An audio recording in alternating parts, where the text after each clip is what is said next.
When the weather cools down, I crave soups that feel light but still fill you up. This white bean and kale soup hits that balance.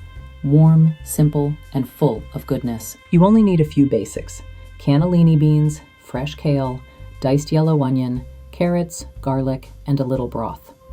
A drizzle of olive oil not only adds flavor, it helps bring out the best in your greens. Start with a drizzle of olive oil and saute your yellow onion and carrots for a couple of minutes. You'll know they're ready when you catch that sweet, earthy smell. If you've ever had kale turn bitter in soup, add it toward the end. It keeps the flavor bright and the color beautiful. If cozy soups are your thing, tap like, so I'll know to bring more warm bowls your way. It helps the channel grow and keeps me in the kitchen with you. Add your cannellini beans, garlic, and broth. Bring it to a gentle simmer, then finish with chopped kale. 5 minutes later, done. It's light, clean, and full of quiet flavor. Look at that. Golden broth, tender beans, and vibrant green kale. It's the kind of soup that makes you exhale after the first bite. You'll find the full recipe in the pinned comment. See you next time.